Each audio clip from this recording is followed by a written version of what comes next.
জাতীয় পার্টির chairman GM কাদেরের রংপুরের বাসভবনে হামলা ও ভাঙচুর। বরিশালে পার্টি অফিস ও দলীয় নেতাকর্মীদের উপর হামলা সহ সারা দেশে দফায় দফায় হামলা, ভাঙচুর, অগ্নিসংযোগ, পাল্টা হামলার ঘটনায় আলোচনায় এখন জাতীয় পার্টি। আর এবার জাতীয় পার্টিকে নিয়ে নিজের ভেরিফাইড ফেসবুকে এক পোস্ট করলেন জাতীয় নাগরিক পার্টির মুখ্য সংগঠক সার্জিস আলম।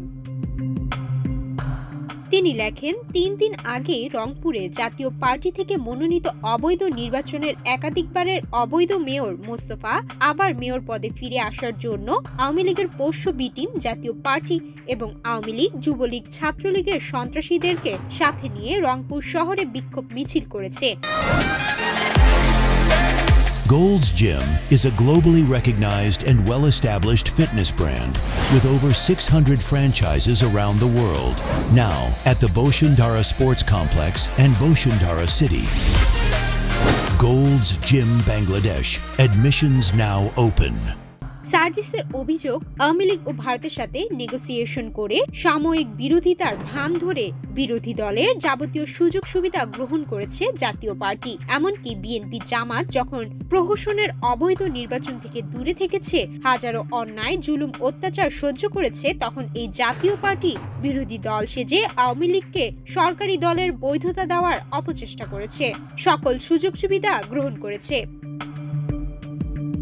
সার্জিস তার ফেসবুক পোস্টে আরও লিখেছেন, 2 দিন আগে জাতীয় পার্টির চেয়ারম্যান জিএম কাদেরের রংপুর গিয়ে আবার স্থানীয় জাতীয় পার্টি ও আওয়ামী সন্ত্রাসীদের সাথে নিয়ে মাঠে নামার পরিকল্পনা শুরু করেছে। অন্তঃপর যখন রংপুরের ফ্যাসিবাদ বিরোধী ঐক্য একসাথে জিএম কাদের ও জাতীয় পার্টির বিরুদ্ধে অহিংস বিক্ষোভ মিছিল করে, তখন জাতীয় পার্টির সন্ত্রাসীরা সেই বিক্ষোভ মিছিলে প্রথম হামলা চালায়। এরপর জিএম কাদেরের বাড়িতে একটি বাইক পোড়ানোর ঘটনা দেখা যায়। পোস্টে আরো লিখেন, এই বাইক পোড়ানোর মব বা ভ্যান্ডালিজমকে সর্বোচ্চ গুরুত্ব দিয়ে রংপুরের সেনাবাহিনী সংশ্লিষ্টদের খুঁজতে 9 মাসের সর্বোচ্চ বড় অপারেশনের জন্য মাঠে নামে। মহানগর বিএনপির সভাপতি, সেক্রেটারি এবং জেলা ও মহানগরের বৈষম্য বিরোধী আহ্বায়ককে জিজ্ঞাসাবাদ করা হয়। জিজ্ঞাসাবাদ করা হতেই পারে, এটা নিয়ে কোনো সমস্যা নেই, কিন্তু যে ঘটনাগুলোকে কেন্দ্র করে সর্বোচ্চ এই ঘটনা ঘটেছে, সেই ঘটনাগুলোর কারণ কিংবা সংশ্লিষ্ট ব্যক্তিকে না খুঁজে সর্বশেষ বিষয় নিয়ে আদিক্ষেতা দেখানো শুরু হয়। জিএম কাদেরের বাড়ির পোড়ানো বাইক আর সামান্য আগুন নিয়ে যাদের এত চিন্তা, তারা বিগত 9 মাসে আওয়ামী সন্ত্রাসী খুনিদেরকে ধরতে কতটা অভিযান চালিয়েছে, কতজনকে গ্রেফতার করেছে। সার্জিসের প্রশ্ন, যে মোস্তফা একাধিক অবৈধ নির্বাচনে মেয়র নির্বাচিত হয়ে তার পরিবারের সদস্য ও সাঙ্গপাঙ্গদেরকে নিয়ে রংপুর লুটপাট চালিয়েছে, কোটি টাকা দুর্নীতির আঁকড়া বানিয়েছে, সিটি কর্পোরেশনকে ডাকাতির ক্ষেত্র বানিয়েছে, সেই মেয়র মোস্তফাকে ধরতে কয়দিন অপারেশন চালানো হয়েছে? 9 মাসে রংপুরে বিভিন্ন জায়গায় আওয়ামী লীগ দখলদারদের থেকে জনগণের ন্যায্য সম্পদ, অর্থ উদ্ধারের জন্য কয়টি অভিযান চালানো হয়েছে?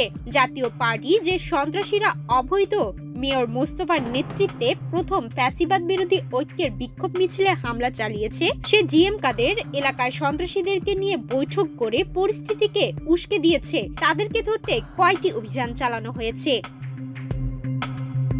পরিশেষে তিনি লেখেন, বাংলাদেশ সেনাবাহিনীকে আমরা এখন যথেষ্ট সম্মানের জায়গায় রাখি, কিন্তু ফ্যাসিবাদ বিরোধী লড়াইয়ে তাদেরও স্পষ্ট অবস্থা এবং কার্যক্রম আমরা দেখতে চাই।